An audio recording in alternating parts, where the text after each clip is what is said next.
আমি এখানে শরীক হতে এসেছিলাম যাতে বয়ান শুনতে পারি বিশিষ্ট আলেমে দ্বীন যারা এখানে উপস্থিত হয়েছেন। বাংলাদেশের সর্বশ্রেষ্ঠ মাদ্রাসার শীর্ষ আলেমগণ এখানে আছেন এবং প্রকৃত দ্বীনের খেদমতে যারা আছেন তাদের সেবকরা এখানে আছেন। যারা ইসলামকে নিয়ে রাজনীতি করেন না তারা এখানে আছেন।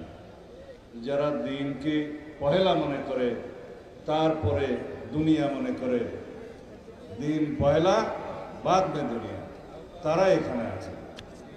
সেজন্য আমি এখানে এসেছিলাম।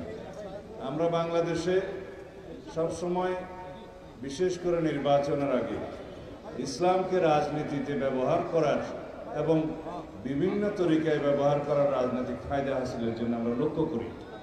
ইদানিং সেটা আরও বেশি লক্ষ্য করি এই জন্যে যে একটি রাজনৈতিক দল তারা নির্বাচনের স্বার্থে, রাজনীতির স্বার্থে ইসলামকে ব্যবহার করে জাতির মধ্যে বিভক্তি নিয়ে আসতে চায়, বিশেষ করে ইসলামের ক্ষতি করতে চায়।